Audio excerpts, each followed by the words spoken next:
This doesn't sound too appetizing. How's everybody doing? My name is Anthony Brian Logan, and today we got to talk about a restaurant or a pop-up restaurant in Toronto, Ontario, Canada, in which all the chefs are HIV positive. Now, this is kind of an older story. I'm a little bit late to publishing it, but I think right now is the perfect time. We are past Pride Month. Yes, I said it. If you read the article, they mentioned Pride Month, and we're going to see a video, and it's going to become abundantly clear what's going on. But I think the time is appropriate to go ahead and talk about this story. I understand that there's a stigma behind those who have the virus. I get it. But I don't know if going to a place like this is very appetizing. All right. When I'm thinking about eating some food, I want to just focus on how good the food's going to be. Okay. How's that steak? Is it medium rare, nice and perfect temperature? How's the chicken parmesan if you're going to an Italian spot? What's the consistency of the pasta? How's the bread is nice and warm? Do we have olive oil and butter and toast? And do we have good food or not? Do we have good drinks or not? I don't know. I don't want to be worried about what's going on with my man in the back of the house. Okay. I don't want to be worried about that. Now I understand if you go to a regular spot, you can have some of these same things going on because you don't know who's back there and back at the house cooking your food. But before I go too far into it, let's roll a clip. If you want to see this clip in full, link will, of course, be in the description box. If you're on IG, visit the link in the bio, go to the corresponding article on the website. But without further ado, let's go ahead and roll it. This is not the face of HIV. It is a face of HIV.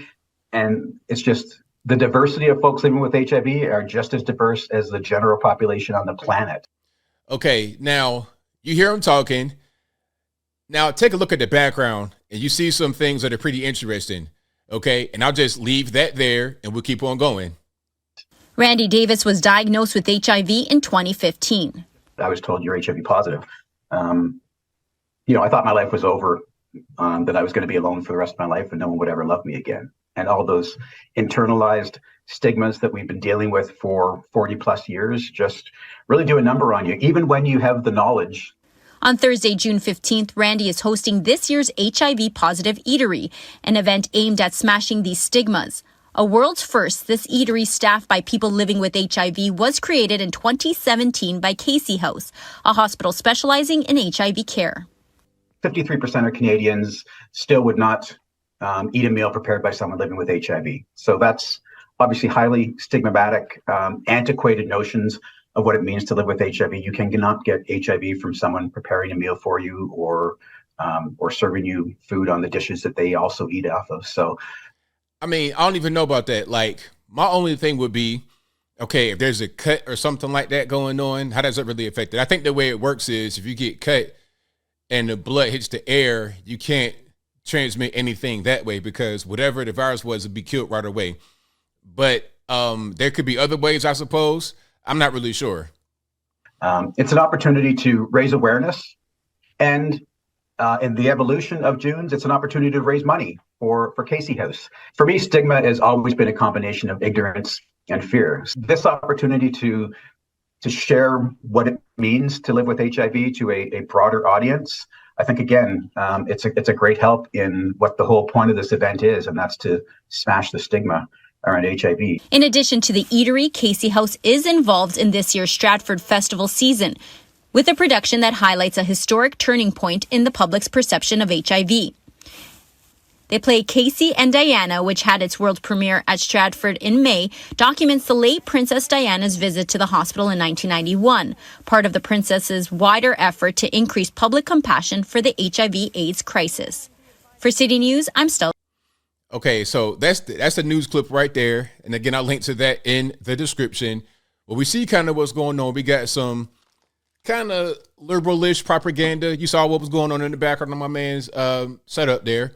You see what's happening right there. Okay, I don't need to really go too much into detail. And then at a certain point, I'll turn off my screen. I can still hear you guys, of course. You can hear me.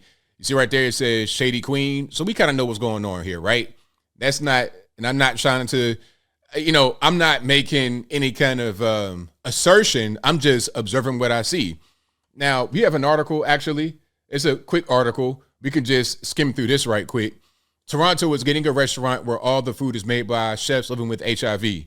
Now, that's kind of, when I first saw the headline, I thought it was going to be like an actual restaurant where it's staffed 24/7, 365. But from what I see, it's a little pop-up shop at a hospital, not a restaurant.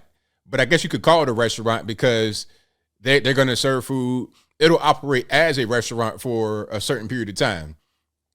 All right, that's what's going on with that. And look at this right here. It says it right here in the article. It's Pride Month. And that means the city is abuzz with fun activities and events happening at all your favorite spots. What's Pride Month got to do with it if we're not going to link HIV/AIDS to the LGBT community? I mean, let's keep it all the way real. Like, what are we even talking about? I'm not saying it. They're saying it right here in this article. But let's continue. On June 14th, Casey House, a specialty hospital and center dedicated to caring for those living with HIV, will be hosting June's HIV Eatery. Again, that does not sound very appetizing. I don't know what everybody's medical status is in the back of the house when you go to Outback Steakhouse or something like that. I don't know if the man behind in the back got something personal going on. I have no idea. But what I don't want to do is go to a place called HIV Eatery. That's not very appetizing. I want to worry about, again, the consistency, the flavor, the texture, the quality of the food, not of your particular medical status. But anyway, I guess it's like a virtual signaling thing. You know what? I ate at a restaurant where all the chefs had the bug. So you know what? I'm not afraid they had it, and I'm breaking the stigma. I'm breaking the stereotype. I guess that's the idea rather than actually being appetized. But anyway, it's an evening filled with specialty cocktails plus a swanky multi-course dinner, all prepared by people with HIV, with the bug. So it started in 2017, a 3-day pop-up aimed at ending HIV stigma. The event has grown in scale and become a popular annual fundraiser. So much so, in fact, that tickets to this year's edition are completely sold out, with all the proceeds going toward Casey House programs and services. All right, so that's that. So yeah, I mean, hey, shout out to them, but I think I'm cool on that, and I know it's not really for me anyway. It's really for those that are allies of the LGBT community. That's really what it is. They don't want to say that specifically.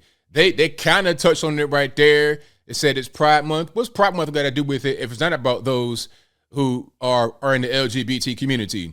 Okay. And before I continue with what I'm going to say, my dad's oldest brother, my uncle, died when I was about 5 or 6 of HIV/AIDS, and he was in the community. He was gay.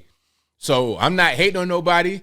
That was my dog, my favorite uncle. That was my homie 100%.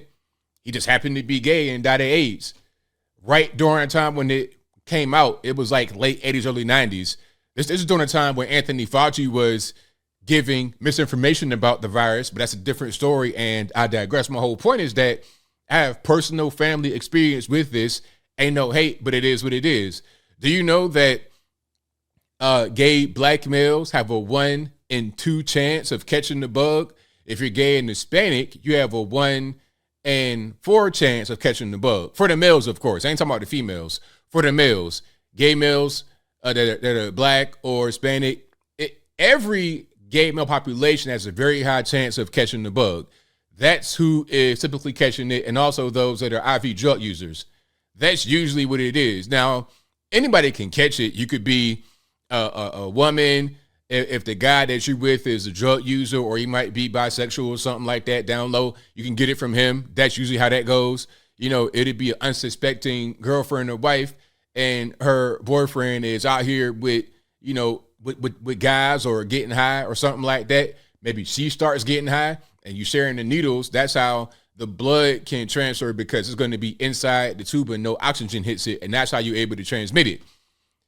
So I say all that to say this. There's a certain community that this whole thing affects. Same thing, monkeypox. It's the exact same thing. And it's weird how they don't want to talk about it when what they have to say is going to impact certain people, and it may make them offended. Monkeypox, same thing.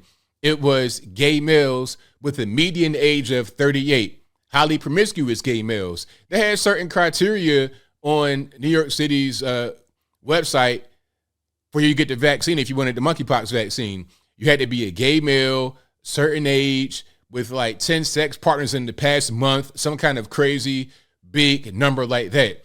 They know who it's affecting, but they don't want to publicize it. So that's when the whole thing went away, and they kind of keep it on the hush hush. Okay, but as I close, I want to say this.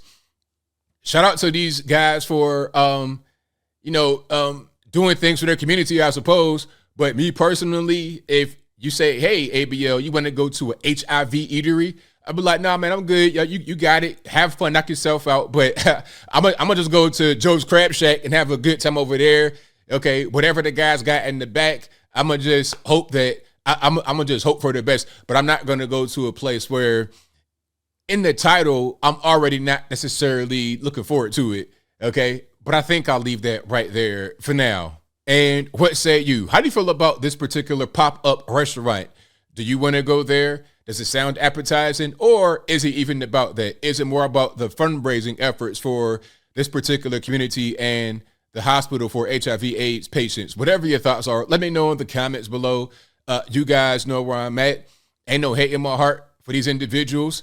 Hopefully everybody that has this particular bug is able to get well. But at the same time, let's not downplay who it affects mostly, 80-90% of the time. Monkeypox, same thing. Let's be real with what's going on so those who are at the highest risk are able to protect themselves, and so there's no false sense of security. But whatever your thoughts are, please let me know in the comments below. And that's all I got to say for this video.